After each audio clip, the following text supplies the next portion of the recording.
नमस्कार, good afternoon प्यारे साथियों। कैसे हैं आप सभी? उम्मीद करती हूँ सभी प्यारे साथी एकदम मस्त, शानदार, जिंदाबाद, जबरदस्त होंगे।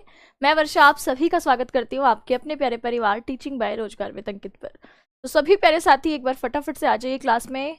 और कैसे हैं आप सभी? वंशिका, मनीषा, भावना, सोनम, अमित, सुनीता, मनीष, गरिमा, धर्मेंद्र, प्रियंका, सभी को वेरी वेरी गुड आफ्टरनून। तो जैसा कि आप सभी को पता है, उपहार सीरीज हमारी चल रही है जो कि सीटेट जनवरी 2025 को टारगेट करती हुई है। इसमें आपकी संस्कृत की जो क्लास है वह वीक में 3 दिन होती है। कब कब होती है? तो आपके थर्सडे, फ्राइडे और सैटरडे। ठीक है, थर्सडे, फ्राइडे और सैटरडे दोपहर 1 बजे आपकी ये क्लास होती है।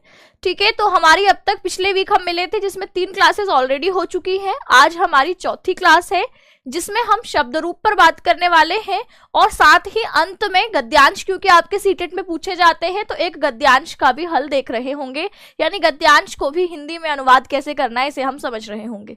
ठीक है, चलिए, तो सभी आ चुके हैं। देखिए, शब्द रूप हम क्यों पढ़ रहे हैं ये आपको सबसे पहले तो पता होना चाहिए कि हम शब्द रूप पढ़ क्यों रहे हैं। तो बताइए क्यों पढ़ रहे हैं? हमने कहा था कि संस्कृत में हमें विभक्ति अगर समझ में आ जाए, ठीक है, अगर हमें क्या समझ में आ जाए, विभक्ति समझ में आ जाए तो हम अर्थ आसानी से कर लेते हैं, क्योंकि विभक्ति में ही आपके कारक चिन्ह छिपे होते हैं। कर्ता ने कर्म को करण से के द्वारा संप्रदान के लिए अपादान से अलग संबंध का के की अधिकरण में पर, ये जो चिन्ह है ये शब्द में ही छुपे होते हैं, है ना। विभक्ति, इनको हम विभक्तियां कहते हैं। तो अगर हमें शब्द रूप याद है तो हम तुरंत से पहचान करके उसका हिंदी में अर्थ कर लेते हैं। तो पिछली क्लास में हमने शब्द रूप में एक शब्द की शुरुआत करी थी, वो थे शब्द आपके 3 तरीके के हो सकते हैं। आपके पुल्लिंग शब्द होते हैं, स्त्रीलिंग होते हैं और नपुंसक लिंग होते हैं। संस्कृत में लिंग आपके 3 हैं, पुल्लिंग, स्त्रीलिंग और नपुंसक लिंग। हाँ, अर्थ और अनुवाद करने के लिए हमें जो है शब्द रूप याद होने चाहिए। ठीक है, तो यहाँ पर पुल्लिंग, स्त्रीलिंग और नपुंसक लिंग, ये 3 तरीके के शब्द होते हैं। जैसे जब मैं बोलती हूँ रामः तो यह पुल्लिंग है, जब मैं बोलती हूँ छात्रा स्त्रीलिंग है, जब मैं बोलती हूँ फलम तो यह नपुंसक लिंग है। तो जब शब्दों के 3 आपके लिंग हैं तो यानी शब्द रूप भी हम पुल्लिंग, स्त्रीलिंग और नपुंसक लिंग करके समझते हैं। ठीक है, अब जितने भी शब्द हैं इसे किस के अंत से हो रहे हैं। जैसे कोई ये राम शब्द आप देखिए तो इसके अंत में अ है, इसको हम अकारांत शब्द कहते हैं। क्या कहते हैं इसको? अकारांत, है ना, अकारांत शब्द। अ इसके अंत में है। अब ऐसे ही शब्द हो सकता है हरि। हरि भी पुल्लिंग शब्द है लेकिन इसके अंत में ई है, तो यह शब्द कैसे कहलाता है? यह कहलाता है ईकारांत। क्या कहलाता है? ईकारांत। ठीक है, ऐसे ही मैं बोलूं गुरु शब्द, गुरु शब्द भी देखिए पुल्लिंग है लेकिन इसके अंत में क्या है? ऊ है, तो इसको हम क्या कहते हैं? इसको हम कहते हैं उकारांत पुल्लिंग शब्द। क्या कहते हैं? उकारांत पुल्लिंग शब्द। तो इस प्रकार शब्द रूपों को समझने के लिए शब्द में क्या क्या बात का ध्यान रखना पड़ता है, तो वह पुल्लिंग है, स्त्रीलिंग है या नपुंसक लिंग है, उसका अंत अ से हो रहा है, ई से हो रहा है, ऊ से हो रहा है या किसी व्यंजन से भी हो सकता है। जैसे मैं बोलती हूँ सरित, सरित मतलब होता है नदी, इसका अंत हो रहा है त से, तो इसको हम तकारांत शब्द कहते हैं। मेरे पास शब्द है राजन, तो राजन शब्द देखिए, राजन शब्द है, राजन शब्द के अंत में क्या दिखाई दे रहा है? न दिखाई दे रहा है। ये कैसा शब्द है? तो आप कहेंगे ये नकारांत शब्द है। तो इस प्रकार शब्द रूपों को समझने के लिए शब्द की प्रवृत्ति हम समझेंगे कि शब्द के अंत में क्या है, पुल्लिंग है, स्त्रीलिंग है, नपुंसक लिंग है। ठीक है, तो ये हमने शब्दों को समझ लिया। अब हमें दूसरी बात, हमने पिछली क्लास में जिस शब्द की शुरुआत की थी वह था आपका अकारांत पुल्लिंग शब्द। कैसा शब्द था? तो आप कहेंगे अकारांत पुल्लिंग शब्द था। ठीक है, अकारांत पुल्लिंग शब्द था। जैसे हमने कहा था राम, तो ये एक आपके अकारांत पुल्लिंग शब्द है। इसके भी एक वचन, द्विवचन और बहुवचन शब्द रूप जब हम कहते हैं तो रामः, रामौ, रामाः, तो ये एक वचन, द्विवचन, बहुवचन। तो शब्द रूप जो है आपके ये 7 विभक्तियों और 3 वचनों में, ये क्या है आपकी? ये है विभक्ति और ये 3 क्या लिखा है, वचन। तो इस प्रकार कुल 21 शब्द रूप होते हैं। ठीक है, कितने शब्द रूप होते हैं, 21 होते हैं। अब हमें राम शब्द का बताइए, क्या मैंने ट्रिक क्या बताई थी इसकी, एक वचन के शब्द हमने देखे थे।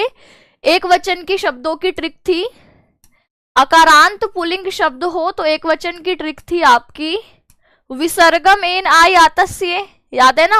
अब क्लासेस में एक हफ्ते का गैप हो जाता है तो फिर सब दोहराना पड़ता है एक बार, इसलिए मैं आपको थोड़ा रिवाइज करा देती हूँ क्योंकि गैप काफी हो गया है।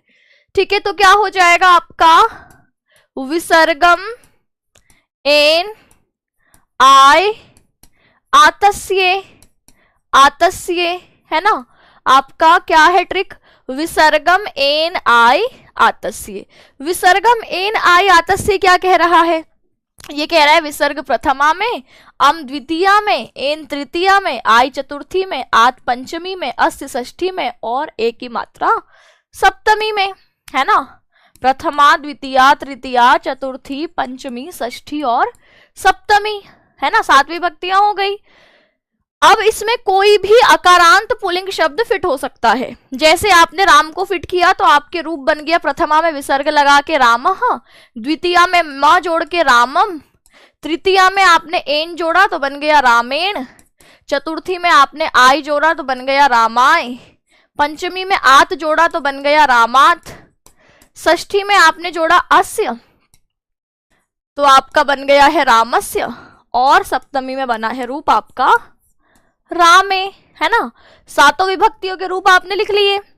अब इसमें छात्र शब्द हो, पेडागोजी में हमारा छात्र शब्द बार बार आता है, तो छात्र भी अकारांत और पुल्लिंग शब्द है।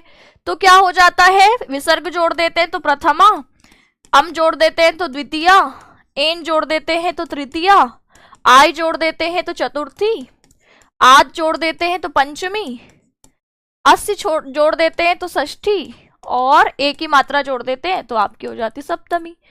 अब इन विभक्तियों में इनका अर्थ छुपा है। अगर छात्र बोला है तो आप इसका प्रथमा विभक्ति का अर्थ क्या कहते हैं, छात्र ने, प्रथमा में इसका अर्थ क्या करते हैं, छात्र लिखा है तो आप उसका अर्थ करते हैं छात्र ने। द्वितीय लगा है तो आप कहते हैं छात्रम, लिखा है तो आप उसका हिंदी अर्थ कर रहे हैं छात्र को। ठीक है, तृतीया में छात्रेण लिखा है तो आप उसका अर्थ कर रहे हैं छात्र के द्वारा।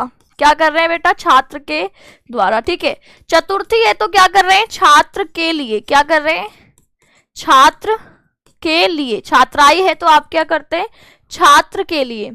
अगर पंचमी है तो आप क्या करते हैं, छात्र से, पर कैसा से, अलग होने का। अगर छात्रस्य है तो आप क्या करते हैं, छात्र का, छात्र का की जो भी है ना, छात्र का, और छात्रे है तो छात्र में। तो इस प्रकार विभक्ति पहचान लिया तो हमने उसके हिसाब से उसमें प्रथमा है तो ने जोड़ दिया, द्वितीय दिखाई दे रही है तो को जोड़ दिया, तृतीय दिखाई दे रही है तो से या के द्वारा जोड़ दिया, चतुर्थी दिखाई दे रही है तो के लिए जोड़ दिया, पंचमी दिखाई दे रही है तो से अलग, आपका षष्ठी तो काके की, और सप्तमी दिखाई दे रही तो मे पर। अब आज हमने ये पिछली क्लास में पढ़ चुके थे, अब हमें आज द्विवचन और बहुवचन के रूपों को देखना है।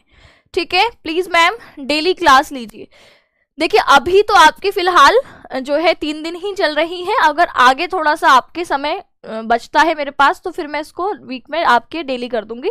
अभी थोड़ा सा मेरा जो है किसी और चीज में काम चल रहा है, बुक्स वगैरह पे काम चल रहा है, तो समय अभी फिलहाल हफ्ते में 3 ही दिन बच पा रहा है। ठीक है, तो अभी थोड़ी बुक फाइनल होती है तो फिर मैं आप लोगों का ये समय बढ़ा दूंगी। ठीक है, फिर मैं आपके 6 दिन ये क्लास रखा करूंगी। ठीक है, अभी फिलहाल आप 3 दिन में थोड़ा सा जो मैं पढ़ाती हूँ उसको दोहराएंगे। ठीक है, धीरे धीरे कोई चीज पढ़ते हैं तो वो देर तक आपके अंदर रहती है, जल्दी जल्दी पढ़ के खत्म करेंगे तो फिर चीजें आपकी जो है छूट जाती है, भूल जाते हैं हम उसको। ठीक है, तो ये हमने पिछली बार में पढ़ा था।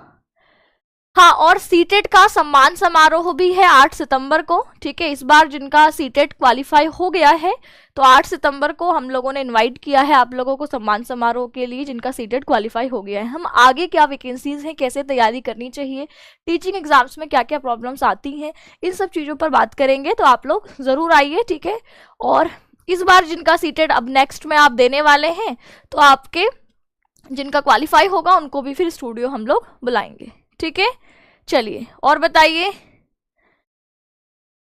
पीजीटी की तैयारी करा दो भाई।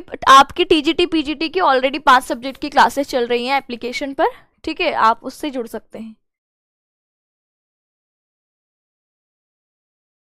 यूपी टेट वाली क्लास क्यों नहीं चल रही है? यूपी टेट आपकी अभी बंद कर रखी है, यूपी टेट की क्लासेस, क्योंकि यूपी टेट पर अभी जो है उतना अभी आगे कुछ पता भी नहीं है कि भाई कब यूपी टेट निकलेगा। और हमने थ्योरी क्लासेस चलाई भी थी तो आप लोगों का इंटरेस्ट धीरे धीरे कम होता गया, क्लास में बहुत ही कम स्टूडेंट्स आने लगे थे। तो फिर ऐसा लग रहा था कि हम इतना समय भी दे रहे हैं और स्टूडेंट्स आ नहीं रहे, तो फिर हमें भी मजबूर होकर वो बैच बंद करना पड़ा। ठीक है, हम लोग तभी बंद करते हैं अगर हमने स्टार्ट किया तो यानी हम पढ़ाना चाहते थे, लेकिन फिर आगे आप लोगों का रिस्पॉन्स अगर कम होता है तो फिर हमें मजबूरी में बंद करना पड़ता है, क्योंकि सारे टीचर्स फिर अब क्लास मेहनत करके ले रहे हैं और फिर बच्चे ही ना आए तो फिर कोई फायदा नहीं उसका, है ना, इसीलिए। ठीक, चलिए, तो अब आज इसके हम द्विवचन और बहुवचन के रूपों को देखने वाले हैं। यानी हमारे पास जो पुल्लिंग शब्द है, ठीक है, हमारे पास कौन सा शब्द है? पुल्लिंग शब्द। पुल्लिंग अकारांत पुल्लिंग शब्द के द्विवचन के रूपों को हम यहां पर देख रहे हैं, द्विवचन के रूपों को देखेंगे।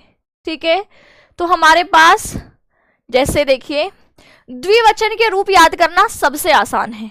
यहां पर क्या होता है, प्रथमा द्वितीया एक जैसी होती है। देखिए, प्रथमा द्वितीया में लगा होता है औ और औ, ठीक है। तृतीया चतुर्थी पंचमी में लगा होता है भ्याम, ये तृतीया चतुर्थी पंचमी में भ्याम, और षष्ठी और सप्तमी में अयोह, अयोह। बस आपका कोई सा भी शब्द हो, ठीक है, मान लीजिए राम शब्द है, ये इसमें विभक्ति आप लिख लीजिए, ठीक है, मैं लिख नहीं रही हूं, लेकिन आपको समझ जाना है कि प्रथमा द्वितीया तृतीया चतुर्थी पंचमी षष्ठी सप्तमी द्विवचन के रूप चल रहे हैं। ठीक है, अगर मान लीजिए राम शब्द है तो द्विवचन में प्रथमा द्वितीया में क्या रूप बनेगा? रामौ, रामौ। तृतीया चतुर्थी पंचमी में रामाभ्याम, रामाभ्याम और रामाभ्याम, है ना। षष्ठी सप्तमी में रामयोः और रामयोः, है ना, रामयोः, रामयोः। तो ये सबसे आसान होते हैं। मेरे पास छात्र होगा तो क्या लिखूंगी? छात्रौ, छात्रौ, छात्राभ्याम, छात्राभ्याम, छात्राभ्याम, छात्रयोः, छात्रयोः। ठीक है, मेरे पास शब्द हो सकता है शिक्षक, तो क्या हो जाएगा? शिक्षकौ, शिक्षकौ, शिक्षकाभ्याम, शिक्षकाभ्याम, शिक्षकाभ्याम, शिक्षकयोः, शिक्षकयोः। ठीक है, और क्या हो सकता है? विद्यालय हो सकता है, तो विद्यालयौ, विद्यालयौ, विद्यालयाभ्याम, विद्यालयाभ्याम, विद्यालयाभ्याम, विद्यालयोः, विद्यालयोः। यानी कोई सा भी अकारांत पुल्लिंग द्विवचन होंगे तो उसके रूप इसी तरीके से चलेंगे। इनका अर्थ हिंदी में क्या होता है? तो जैसे आप अर्थ लगाते हैं, यहां पर हो जाता है दो राम ने, बालकौ होता तो दो बालकों ने, ठीक है, तो बालकौ, रामौ, कृष्णौ, शिक्षकौ, दो शिक्षकों ने। द्वितीया है तो दो राम को, बस द्विवचन में दो संख्या आगे जुड़ जाएगी। अर्थ वही जो विभक्ति का तृतीया से के द्वारा होती है, तो तीन रामों के द्वारा या तीन रामों से, तीन शिक्षकों से, शिक्षकों के द्वारा, तीन बालकों से या तीन बालकों के द्वारा, है ना। और यहाँ पर चतुर्थी में के लिए, पंचमी में से अलगाव का अर्थ आ रहा है, और षष्ठी में आपका का की के दो राम का, है ना, और सप्तमी में पर वाला चिन्ह। तो वही यहाँ पर भी अर्थ वही सब होते हैं। तो द्विवचन के रूप करना सबसे आसान है। अब देख लेते हैं एक बार बहुवचन। ठीक है, ज्यादातर भाषा में जो प्रयोग अवस्था है उसमें एक वचन और बहुवचन ही दिखता है, द्विवचन का हम बहुत ही कम, है ना, क्योंकि हमें हिंदी की आदत पड़ी हुई है, तो हम हिंदी के हिसाब से जो है हिंदी में एक वचन और बहुवचन होता है, तो द्विवचन का प्रयोग कम होता है। लेकिन हाँ, संस्कृत में आपको गद्यांश में दिख सकता है द्विवचन का प्रयोग भी। ठीक है, अभी हम गद्यांश जो पूछे जाते हैं वो अभी आपको मैं दिखाऊंगी कि एनसीईआरटी से पूछे जाते हैं। कहाँ से पूछे जाते हैं गद्यांश? आप लोगों के जो आपकी 6 to 10th तक की या 11th 12th की एनसीईआरटी है, वहां से गद्यांश पूछे जाए। अब तक सीटेट में जितने गद्यांश आए हैं उनसे बाहर नहीं है। तो हमें क्या करना है, हमें थोड़ी सी भाषा की समझ आपकी विकसित करनी है। भाषा की समझ हमारी बन जाती है तो फिर हमने वो 6 से लेकर 12th तक के सारे चैप्टर्स को समझ लेना है, अनुवाद करने की कोशिश करनी है। यह होगा कैसे? जब आप डेली कम से कम जो है एक चैप्टर का अभ्यास रोज करें। एक पेज का टारगेट बनाएंगे शुरुआत में, एक पेज रोज हिंदी में अनुवाद उसका करना है, ठीक है। जितने शब्द समझ में आ रहे हैं उसका हिंदी लिखकर देखिए। देखिए जैसे मेरे पास ये मैंने आपके एनसीईआरटी का आपका ये ऑलरेडी सीटेट में आया हुआ है, ये आपकी 7th की किताब का तीसरा चैप्टर है, ये सीटेट में आया हुआ है, ठीक है। तो देखिए यहाँ पर लिखा है कृष्ण मूर्ति ही श्रीकंठश्च। तो आपको एक एक शब्द को ध्यान से देखकर इसका अर्थ करना होता है। जैसे लिखा है कृष्ण मूर्ति ही श्रीकंठश्च, तो इसका अर्थ है च लिखा है यानी और संस्कृत में और बाद में लिखा जाता है। जैसे आप हिंदी में कहते हैं कि आपका कृष्ण और श्रीकंठ, ऐसे कहते हैं, है ना, कृष्ण और श्रीकंठ। यहाँ पर ऐसा नहीं होगा, यहाँ पर होगा कृष्ण श्रीकंठश्च। राम और सीता बोलते हैं, यहाँ होगा रामः सीता च, बाद में होगा च, ठीक है। आप क्या बोलते हैं, आप बोलते हैं कि सीता और गीता, यहाँ होगा सीता गीता च, यानी और का अर्थ च होता है और वह दोनों शब्दों के बाद में लिखा जाता है। तो ये जो भाषा की बेसिक चीजें हैं उसको आपको पकड़ करके हिंदी में अनुवाद करना होगा। तो यहाँ पर च को आप पीछे ले जाते हैं और च का अर्थ क्या करते हैं, च का अर्थ करते हैं और कृष्ण मूर्ति और श्रीकंठ मित्र आस्ताम, मित्र थे।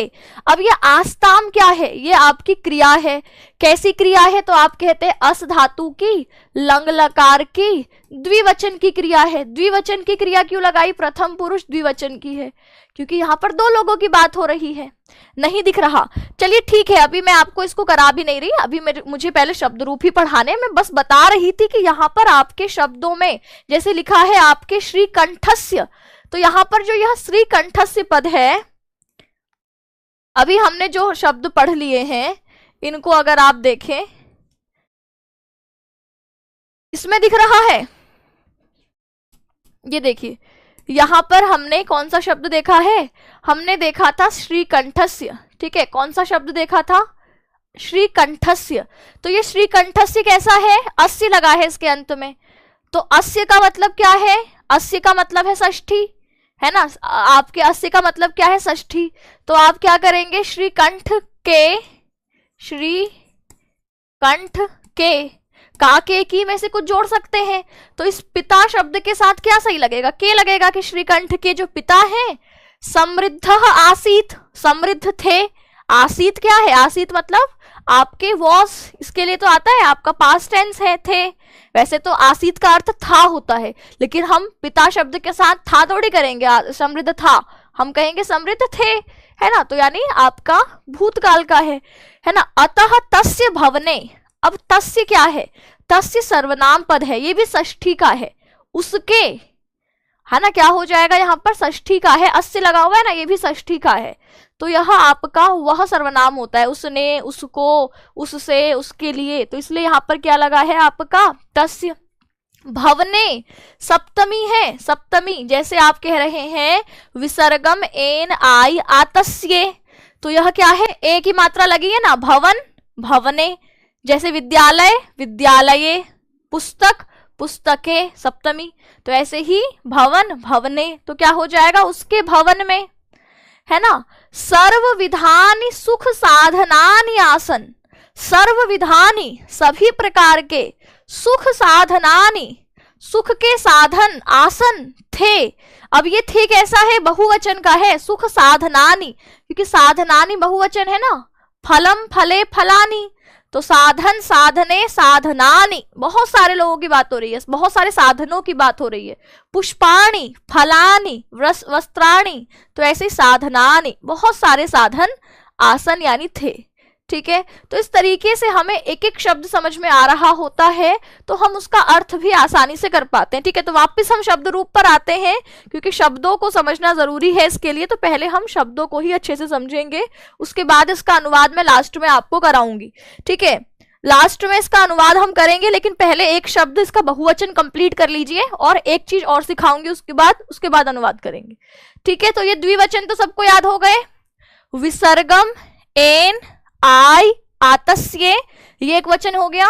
द्विवचन में औ औ भ्याम भ्याम भ्याम अयोह अयोह, द्विवचन हो गया। बहुवचन और याद कर लीजिए, ठीक है। बहुवचन में क्या होता है, तो यहां पर हमारे पास अकारांत शब्द है, अकारांत पुल्लिंग शब्द है और पुल्लिंग के कैसा रूप देख रहे हैं, तो आप कहेंगे बहुवचन का रूप देख रहे हैं।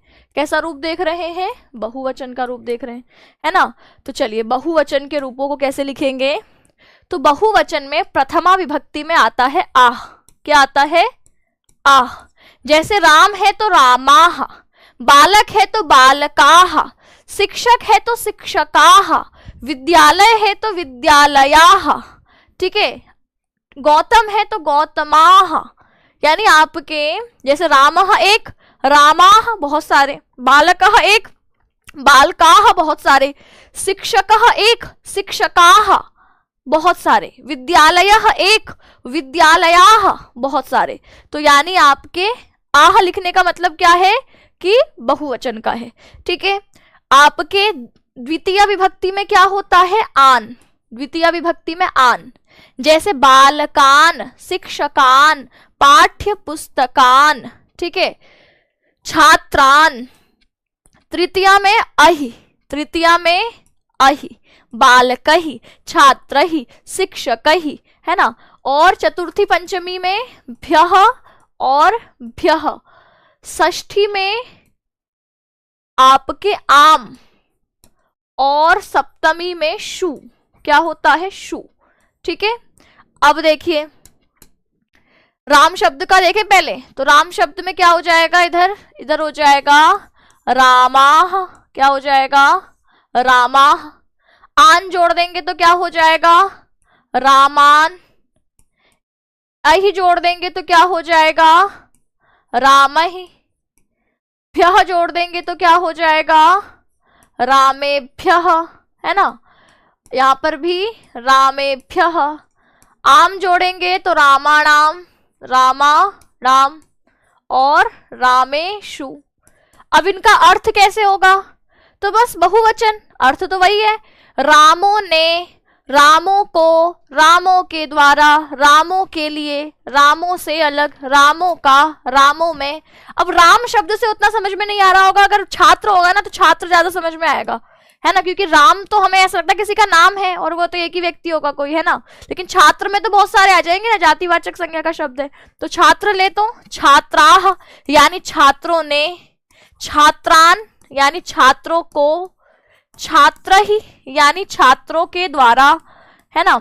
और छात्रेभ्यः यानी छात्रों के लिए, छात्रेभ्यः यानी छात्रों के लिए, छात्रेभ्यः छात्रों से अलग, छात्राणाम छात्रों का, छात्राणाम छात्रों का, छात्रेषु छात्रों में, छात्रेषु छात्रों में, छात्रेषु कः उत्तमः छात्रों में कौन उत्तम है, छात्रेषु। आप पेडागोजी में इन शब्दों को देख रहे होंगे, प्रीवियस ईयर के कम से कम नहीं भी तो 10 साल के पेपर अपने पास प्रिंट आउट निकाल के रख लीजिए, प्रीवियस ईयर। क्यों, इससे आपको शब्दों को जो आप यहाँ सीख रहे हो उसको अंडरलाइन करो पेडागोजी में जाकर के, गद्यांश में जाकर के। अगर ऐसा आप शुरुआत से कर रहे हो तो बहुत ज्यादा समय नहीं लगेगा आपको, सीटेट में संस्कृत सीखने के लिए बहुत ज्यादा समय नहीं देना पड़ेगा, अगर थोड़ी थोड़ी चीजें अपनी तरफ से भी फॉलो कर रहे हो। नहीं तो ज्यादा समय आप जो है लगा दोगे और नंबर भी आपके देर में बढ़ेंगे, फिर आप कहोगे मैम क्लास में तो समझ में आता है, लेकिन जब खुद से कर रहे होते तो नहीं आता। उसके पीछे रीजन ये है कि आपने शुरुआत से खुद से कोशिश ही नहीं की। मैं आपको बताती गई, आपने हाँ हाँ बोल दिया, इधर आपको लगा आ गया है, लेकिन जब खुद से करने बैठे तो नहीं आया। तो इसीलिए अभी से कह रही हूँ कि कम से कम 10 साल के नहीं निकाल पा रहे हो, 5 साल के प्रीवियस ईयर का प्रिंट आउट अपने पास निकाल लो, स्पेशली अगर संस्कृत लैंग्वेज ले रखी है। और उसमें ये जो शब्द यहाँ पर लिखिए, देखिए छात्र शब्द बार बार पेडागोजी में आएगा, है ना, तो उनको अंडरलाइन करना शुरू करो और क्या अर्थ आप समझ पा रहे हो वो आपको लिखना है। और देखोगे कि अगर आपने 1 महीने लगातार क्लास कर ली और थोड़ी कोशिश आप अपनी तरफ से भी कर रहे हो तो फिर आप जो है संस्कृत के लिए दोबारा जो है परेशान नहीं होगे, आप एक ही बार में देखोगे कि आपका बहुत अच्छा स्कोर यहाँ पर आ रहा है, ठीक है। इसलिए शुरुआत से गलती नहीं करनी है, ऐसा नहीं कि बस सिर्फ क्लास देखी, क्योंकि भाषा सीखनी है मैम, इतना टाइम नहीं मिलता। देखिए टाइम अगर निकालोगे, इतना ज्यादा टाइम वाली बात ही नहीं है इसमें, 15 मिनट लगेंगे रोज क्लास के बाद। अपने प्रीवियस ईयर का प्रिंट आउट निकाल रखा है, 15 मिनट बैठ के देखना है कि अच्छा कौन कौन से शब्द आज हमने सीख लिए हैं, अच्छा, इस शब्द का अर्थ क्या था? 15 मिनट अगर आप नहीं निकाल पा रहे हो तो आपका जो 1 महीने में आप चीज सीख सकते थे उसमें आप 3 महीने लगाओगे, तो समय तो आपका फिर भी जा रहा है। तो समय कैसे लगाना है जिससे कि इसका ज्यादा आउटपुट, कम समय लगा करके ज्यादा आउटपुट निकालना है, तो फिर जो चीजें बताई जाती है उसको फॉलो करोगे तो आप देखोगे बेहतर रिजल्ट है। नहीं तो फिर आप शिकायत करोगे बाद में, है ना, कि भाई मैम हम खुद से कर रहे हैं तो नहीं आ रहा है, इसीलिए बता रही हूँ। ठीक है, तो ये काम आप करिए, चाहे आप फर्स्ट पेपर दे रहे हो, 1st to 5th वाला, या सेकंड वाला दे रहे हो यानी 6th से लेकर 8th वाला जो पेपर 2 है, दोनों में से कोई भी दे रहे हो उसको जरूर करो फॉलो और जल्दी सीख जाओगे। ठीक है, ज्यादा क्लासेस में आने की जरूरत नहीं पड़ेगी आप लोगों को, इसलिए बता रही हूँ कि कम क्लासेस में सीख लो बस, है ना। क्यों बार बार भटकना है, क्यों बार बार क्लास सर्च करनी है किसी की, तो इसीलिए आपको जल्दी से सीख करके अपना काम सीटेड क्वालिफाई करना है, ना कि जो है लंबा समय क्लासेस में देना है, हार्ड वर्क करना है ना, भटकना है, ऐसा नहीं करना, जल्दी सीख करके अपना काम सीटेड क्वालिफाई करना है। ठीक, चलिए, तो ये हमने देख लिया। इसका हिंदी अर्थ देखें, हिंदी अर्थ क्या हो जाएगा इसका? इसका हिंदी अर्थ होगा छात्रों ने, है ना। क्या अर्थ होगा? छात्रों ने। यहाँ क्या हो जाएगा? छात्रों को, है ना। यहाँ क्या हो जाएगा?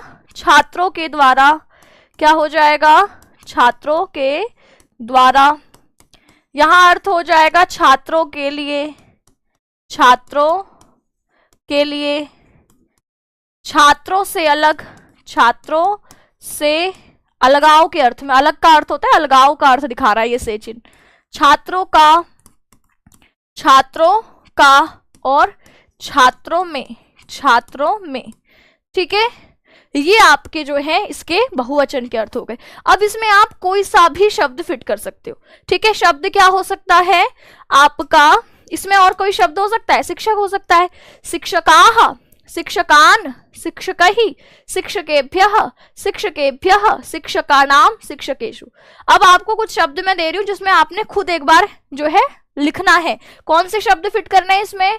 तो आप एक बालक शब्द का खुद से करना अभ्यास, और एक शिक्षक शब्द नहीं लिखा ना यहाँ पर, हाँ शिक्षक, ये दोनों शब्द आपके, और एक विद्यालय भी कर लेना। ठीक है, ये तीनों शब्द पेडागोजी में काम आएंगे, तो इसको आपने साथ के साथ ही तीनों शब्दों के जो शब्द रूप है वह एक वचन, द्विवचन और बहुवचन में अभ्यास कर लेना।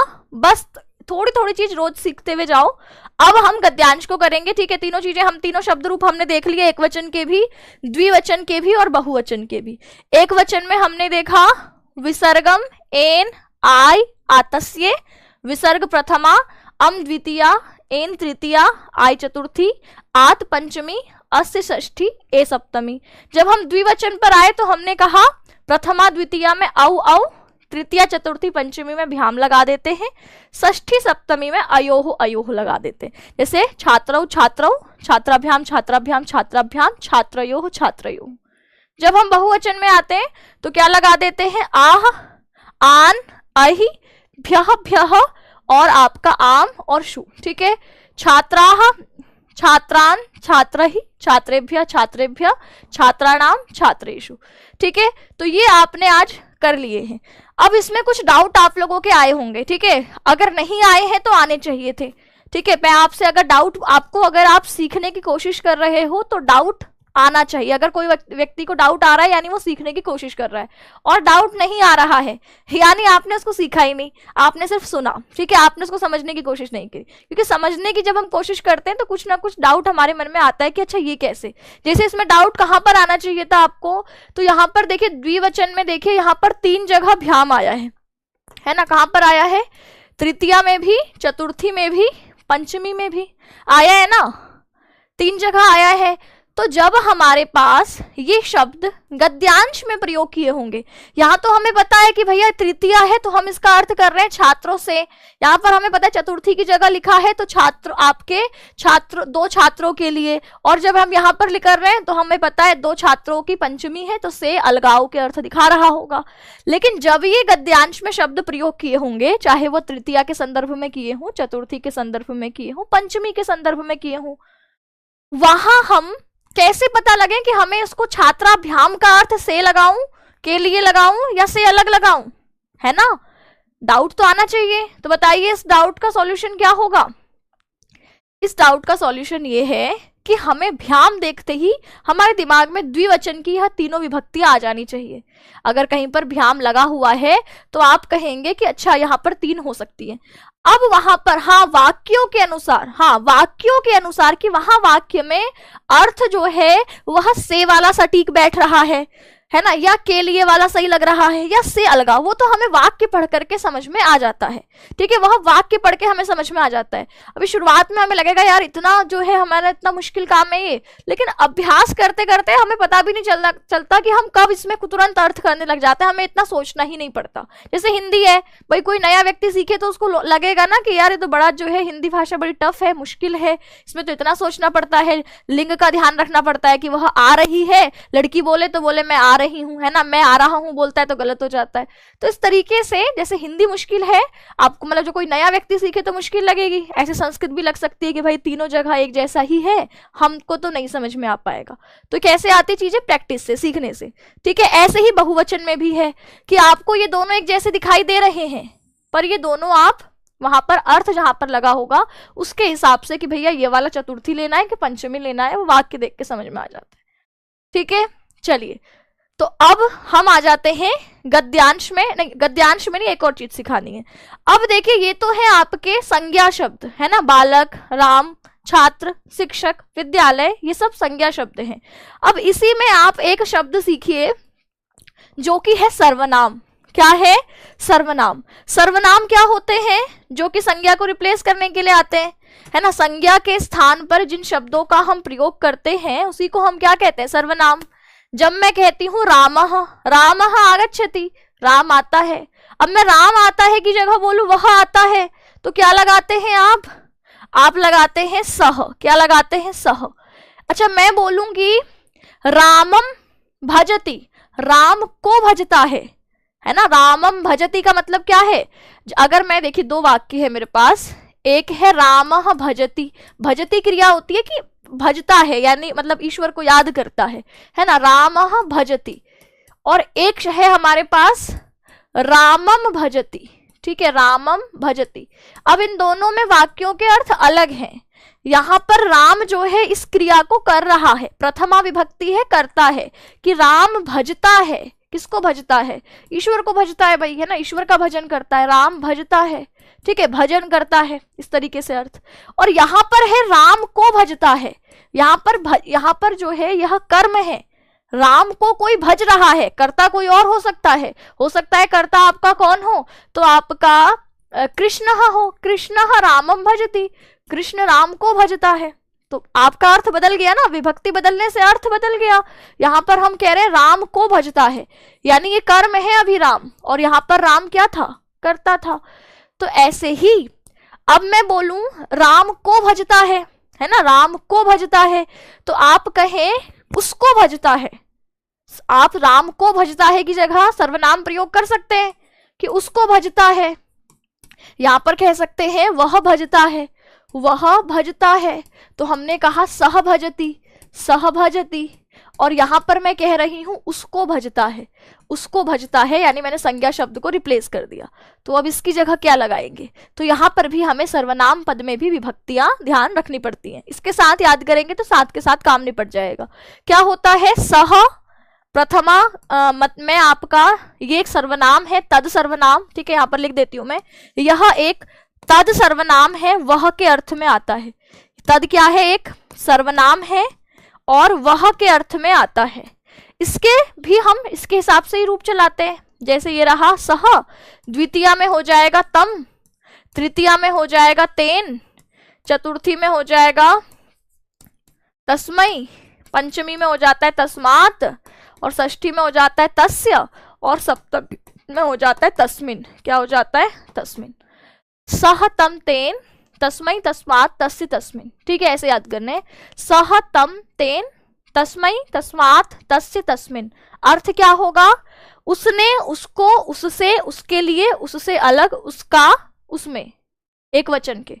ठीक है, साथ के साथ याद हो रहे ना, सह तम तेन तस्मै तस्मात तस्य तस्मिन, सह तम तेन तस्मै तस्मात तस्य तस्मिन।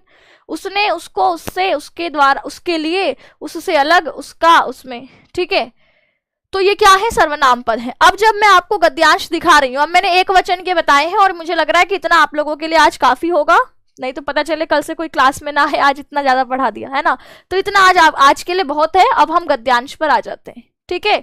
चलिए बस अब मैंने जो ये पढ़ाया है, अब इसमें थोड़ा सा गैप दे करके एक बार इसको दोहरा लेना, ठीक है। चलिए अब आ जाते हैं हम गद्यांश पर, ठीक। देखिए अब मैं आपको गद्यांश में जो चीजें आपने सीख ली हैं उसको मैं अंडरलाइन कर दूंगी, जो चीजें आपने नहीं सीखी है उसका टॉपिक लिख दूंगी कि हम आगे इनको पढ़ लेंगे तो पूरा अर्थ आप बनाने लगेंगे, ठीक है।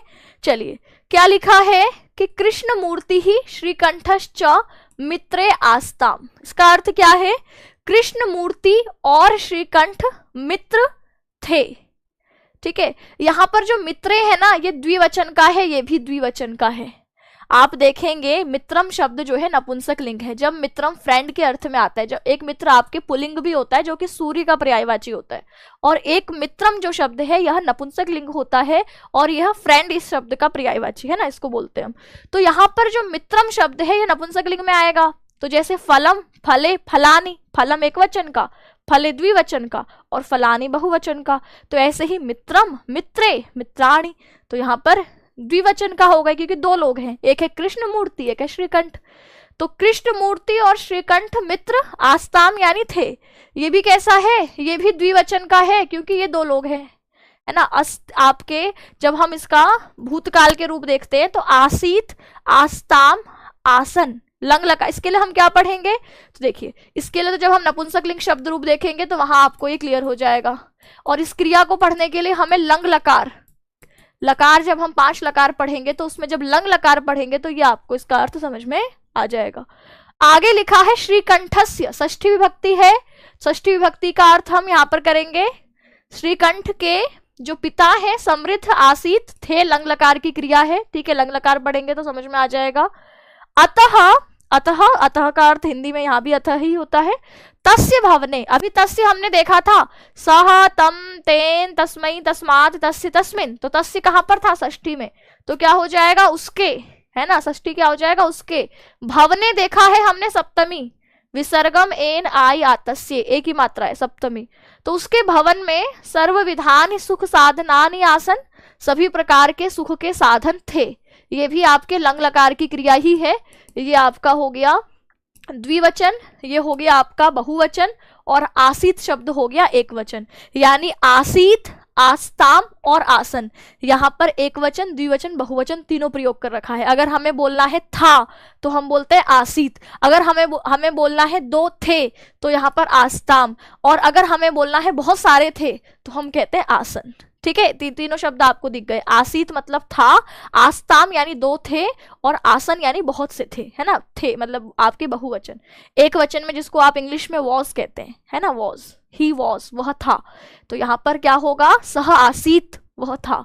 और अगर बहुत सारे होंगे तो हम क्या कहते हैं कि आपके चिल्ड्रन वर, बच्चे थे, तो हम कहेंगे बालकाः आसन, बच्चे थे, ठीक है। इस तरीके से होता है, ठीक है। तो क्या है आपका आसन। आगे लिखा है तस्मिन, तस्मिन यानी सप्तमी है। अभी हमने देखा था सह, तम, तेन, तस्मै, तस्मात्, तस्य, तस्मिन, तो तस्मिन का अर्थ क्या हो जाएगा, उसमें, उसमें किसमें, तो कहा उस विशाल, विशाले भवने। अब यहाँ पर एक कमाल की चीज है कि देखिए अगर हम इन तीनों को अलग अलग शब्द को प्रयोग करते तो यहाँ पर इसका अर्थ है उसमें, विशाले का अर्थ है विशाल, मतलब ये भी सप्तमी है, इसका अर्थ हम विशाल में इस तरीके से, और भवने में, भवन में। अब 3 बार में आ रहा है, तीनों में सप्तमी है, लेकिन यहाँ पर एक ऐसा संबंध है जिसकी वजह से में हम एक ही बार लगाएंगे। वो कैसा संबंध है, विशेषण का। यह दोनों ही पद इस भवन के विशेषण के लिए आए हैं कि उस विशाल भवन में, तो यह विशेषण है आपका, पर आपका कैसा, गुणवाचक विशेषण, और यह विशेषण कैसा है, सार्वनामिक विशेषण है। सार्वनामिक विशेषण है, सर्वनाम पद है ना, कि उस विशाल भवन में, तो उस शब्द क्या है, सार्वनामिक विशेषण है, और यह कैसा है, गुणवाचक विशेषण है। तो ये दो, जब भी हम विशेषण के पदों का प्रयोग करते हैं तो हमें वहां पर विभक्ति चिन्ह नहीं लगाना होता, विभक्ति चिन्ह हम बाद में विशेषी के साथ ही लगाते हैं। विशेष्य और विशेषण सबको पता होगा। विशेष्य जिसकी विशेषता बताई जाए, विशेषण जिन शब्दों से विशेषता बताई जाए। भवन की विशेषता बताई जा रही है तो हम विभक्ति चिन्ह इसके बाद ही लगाएंगे, इन दोनों में विभक्ति चिन्ह नहीं लगेगा, सिर्फ इनका अर्थ लिख देंगे। तो यहाँ पर सिर्फ इनका अर्थ लिखोगे तो तस्मिन हो जाएगा उस, और विशाल सिर्फ उस विशाल ये अर्थ होगा, विभक्ति चिन्ह में यहाँ पर नहीं जोड़ोगे क्योंकि यह दोनों कैसे हैं, विशेषण वाले संबंध हैं। उस विशाल भवन में अब आ गई हैं संख्याएं, तो यानी आपके गद्यांश में, ये सीटेड में आया हुआ गद्यांश है, तो यानी सीटेड में संख्या वाले पदों का इस्तेमाल किया होगा तो फिर हम वहां पर अटक जाएंगे। तो यानी हमें गिनती भी आनी चाहिए कम से कम 1 से 100 तक की। तो यहाँ पर लिखा है चत्वारिंशत, चत्वारिंशत का मतलब होता है 40। देखिए संख्या याद करने का सिंपल सा तरीका है कि 1 से 20 तक तो पढ़ लो कि एकम द्वे त्रीणि चत्वारि पंच षट् सप्त अष्ट नव दश, फिर एकादश द्वादश त्रयोदश चतुर्दश पंचदश षोडश सप्तदश अष्टादश नवदश और विंशति। फिर आप विंशति ही आपके कितना हो गया 20, तो 30 को याद कर लीजिए 63, 40 को कह दीजिए चत्वारिंशत, 50 होगा तो 50 है ना आपका, 60 होगा तो 60 ही, 70 है तो 70 ही, 80 है तो 80 ही, 90 है तो 90 ही, और आपके 100 हो गया तो शतम। तो यानी संख्या हमें पता होनी चाहिए। तो चत्वारिंशत स्तंभाः आसन, 40 तो खंबे थे, स्तंभाः अगर एक होता तो स्तंभः, बहुत सारे हैं, 40 है यानी बहुत सारे हैं, तो स्तंभाः अगर एक होता तो एकः स्तंभः आसीत्, एक स्तंभ था। अब यहाँ पर 40 है तो चत्वारिंशः स्तंभाः आसन, क्रिया भी थे वाली लगा दी। आसन कैसी है, बहुवचन, लंग लकार प्रथम पुरुष बहुवचन की क्रिया कि थे। अगर एक होता तो क्या लिखते, एकः स्तंभः आसीत्, बहुत सारे हैं तो क्या हो जाएगा चत्वारिंशत् स्तंभाः आसन, 40 खंबे थे। तस्य, तस्य दोबारा से आया, तस्य यानी उसके, है ना, उसका, उसकी जो अर्थ सटीक लग रहा है यहाँ पर, उसके। अष्टादश, अष्टादश यानी 18, अष्टादश यानी 18, 10 यानी आपके संख्या में 10 हो गया है ना, अष्टा मतलब 8, 10 और 8 18, तो 18 प्रकोष्ठेषु, कौन सी विभक्ति है बताइए, इसके अंत में सु लगा है और ये हम पढ़ चुके हैं। तो अब आप लोग बताएंगे तो क्या अर्थ करेंगे, उसके प्रकोष्ठों में, प्रकोष्ठ क्या होते हैं, कमरे होते हैं, तो क्या हो जाएगा इसका अर्थ, उसके कमरों में, है ना। तस्य अष्टादश आपके प्रकोष्ठेषु, उसके 18 कमरों में, सप्तमी विभक्ति है ना, हमने देखा था आपके बहुवचन के रूप कि छात्रेषु विद्यालयेषु, तो ऐसी प्रकोष्ठेषु प्रकोष्ठों में, है ना, तो क्या हो जाएगा अष्टादश प्रकोष्ठेषु, उसके 18 प्रकोष्ठों में। 50, 50 यानी आपके 50। गवाक्षाः, गवाक्षाः यानी खिड़कियां, ठीक है, गवाक्षाः ये भी बहुवचन का है, अगर एक होता तो गवाक्षः, ये है गवाक्षाः, बहुत सारी है, 50 खिड़कियां। चतुश्चत्वारिंशत् द्वाराणि, चत्वारिंशत् 40, चतुष यानी 4, 40 और 4 44, उसकी 44 द्वाराणी दरवाजे। षट्त्रिंशत् 36 विद्युत व्यजनानि, आपके बिजली से चलने वाले जो पंखे होते हैं, ठीक है। च आसन और थे, तो यानी इसका अर्थ हो गया कि उसके 18 कमरों में 50 खिड़कियां, 44 दरवाजे, 36 पंखे थे, ये इसका अर्थ हो गया, ठीक है। संख्याओं का इस्तेमाल इन्होंने अच्छा खासा कर रखा है। तत्र, तत्र एक अव्यय पद है, जब हम अव्यय पढ़ेंगे तो ये कुछ अव्यय पढ़ेंगे आप, जिसमें च है, अपि है ना, तत्र है, तो तत्र का अर्थ होता है वहां। अत्र मतलब यहाँ, कुछ शब्द अगर गद्यांश के साथ आ रहे हैं तो आप एक शब्दावली बनाइए, क्योंकि जिस भाषा में जितने ज्यादा शब्द हम जानते हैं उतना अर्थ समझना आसान होता है, और ये कुछ ऐसे शब्द होंगे जो रिपीट होंगे ही होंगे, तो लिख दीजिए वहां पर, एक कॉपी बनाइए अपनी, और वहां पर जो शब्द रोज नए सीखते हैं उनको लिख दीजिए। तत्र मतलब वहां, अत्र मतलब यहाँ, तत्र अत्र, ठीक है, तत्र मतलब वहां। वहां 10 सेवकाः, 10 जो सेवक है, बहुत सारे हैं ना, तो देखो सेवकाः, अगर एक होता तो सेवकः, 10 है यानी ज्यादा है तो सेवकाः, जो वहां 10 सेवक निरंतरम कार्यम कुर्वन्ति स्म, निरंतर लगातार, कार्यम कार्य को, कुर्वन्ति करते, स्म थे। कुर्वन्ति भी आपके बहुवचन का है, तीतहन्ति, और स्म लग जाता है तो भूतकाल हो जाता है, वरना ये वर्तमान काल था कि करते हैं, लेकिन स्म लग गया तो थे, कर आपके करते रहते थे, ये अर्थ हो गया। परम, परम यानी लेकिन, कृष्ण मूर्ते है। अब यह जो कृष्ण मूर्ते है लिखा है ना, अब ये आपको नहीं समझ में आएगा। कब समझ में आएगा? अगली क्लास में, यानी कल की क्लास में। जो कृष्ण मूर्ति शब्द है, मूर्ति शब्द आपका पुल्लिंग तो है लेकिन इकारांत पुल्लिंग है, इसके लिए हमें इकारांत शब्द रूप पता होने चाहिए। तो कब सीखेंगे हम इकारांत पुल्लिंग? कल की क्लास में। अभी हमने अकारांत शब्द को खत्म किया है, कल इकारांत करेंगे। तो यहाँ पर है कृष्ण, षष्ठी विभक्ति है, कृष्ण मूर्ति के माता, च का अर्थ पीछे और करेंगे बीच में, क्योंकि संस्कृत में तो बाद में आता है, हिंदी अनुवाद करेंगे तो पीछे ले जाएंगे। माता और पिता निर्धनऊ, निर्धन कृष्णक दंपति, आपके कृषक दंपति, लेकिन जो आपके कृष्ण मूर्ति के माता पिता थे, निर्धनऊ क्यों बोला है, द्विवचन क्यों लगाया है? क्योंकि माता और पिता दो लोग हैं तो द्विवचन लगाना पड़ेगा। निर्धनऊ कृषक दंपति, दोनों निर्धन कृषक दंपति थे। तस्य, उसका, गृहम जो घर था, आडंबर विहीनम, आडंबर विहीन यानी कि जहां पर आपके संसाधन नहीं है, है ना, ऐसा आडंबर विहीनम, साधारणम च आसीत, च का अर्थ पीछे ले जाएंगे, और आडंबर विहीन और साधारण आसीत का अर्थ था। तो इस तरीके से आपने इसका अर्थ कर लिया, ठीक है। तो अब जैसे हमने यह आपके देखा, तो ऐसे ही रोज थोड़े थोड़े गद्यांश का अभ्यास करेंगे। अब आपको अपने स्तर पर 2-3 चीजें करनी है जिससे कि आप जल्दी सीखें, ठीक है। मैं नहीं चाहती कि आप जो है 2-3 महीने लगाएं सीखने में। जो चीज जल्दी सीखी जा सकती है उसके लिए आपको करना है, अगर आपके पास समय कम है, क्योंकि सबके पास कंपटीशन में समय कम ही है, सीटेट में कम से कम समय लगाना है आपको, ठीक है। तो अगर संस्कृत जल्दी सीखनी है तो एक तो 5 साल के प्रीवियस ईयर डाउनलोड कर लीजिए, ठीक है। प्रीवियस ईयर पेपर्स डाउनलोड कर लीजिए, हमारी ऐप पर भी आपको मिल जाएंगे, स्पेशली संस्कृत में, क्योंकि हमें भाषा सीखनी है, भाषा की समझ बन जाएगी तो फिर आपके लिए हिंदी वाला खेल है। जितना हिंदी में मार्क्स आते हैं उतना इसमें भी आते हैं। प्रीवियस ईयर लेकर के करना क्या है कि क्लास जब आप रोज देख रहे हैं तो क्लास के बाद पेपर को उठा लेना है और कौन से नए शब्द आपने देखे उसका हिंदी अर्थ लिखने की कोशिश करनी है, ठीक है। यानी समझने की कोशिश करनी है कि पेपर में पूछा क्या गया है, वो समझ में आ जाएगा तो अर्थ समझने में तो आप एक मैराथन देखेंगे, खत्म मामला, फिर वहां पर सारे कॉन्सेप्ट आपको पेडागोजी के समझ में आ जाएंगे, ठीक है। तो भाषा सीखने के लिए क्लास में जो शब्द सीखते हैं उनको वहां पर पेपर में 15 मिनट निकालने हैं रोज और इसको देख लेना है, ठीक है। अनुवाद के लिए मैं आपको क्या कराऊंगी, ये जो हमारी 6 to 12 तक की किताबें होती है, यहीं से आपका जो है गद्यांश पूछा जाता है। तो धीरे धीरे भाषा के लिए हम गद्यांश का अभ्यास यहाँ से रोज करते रहेंगे। तो फिर आप लोगों को 1 महीने का अगर आप इस तरीके से लगातार इस रूटीन को फॉलो करते हैं तो फिर तो कहीं संस्कृत में दिक्कत नहीं आनी है। फिर मैं आपको पेडागोजी के कॉन्सेप्ट पढ़ाना शुरू करूंगी, एक बार आपको भाषा समझ में आ गई, ठीक है। संस्कृत पेडागोजी मैं ही पढ़ाऊंगी आपको, और फिर हम पेडागोजी के कॉन्सेप्ट पर बात करेंगे कि पेडागोजी में क्या क्या लैंग्वेज पेडागोजी के क्वेश्चंस होते हैं, ठीक है। तो उम्मीद करती हूँ कि आपको चीजें समझ में आ रही होंगी। अगर आपका कोई डाउट रह गया होगा तो आप लोग जो है कमेंट सेक्शन में पूछ सकते हैं, मैं आपके सभी कमेंट पर्सनली पढ़ती हूँ और मैं आपको जवाब भी दूंगी। अगर मुझे लगा कि भाई आपका कोई डाउट रह गया है तो अगली क्लास में या कमेंट में ही मैं वो डाउट आपका सॉल्व कर दूंगी, ठीक है। तो आज की क्लास को यहीं खत्म करेंगे, कल मिलेंगे आपके दोपहर 1 बजे। सभी प्यारे साथियों को नमस्कार, धन्यवाद।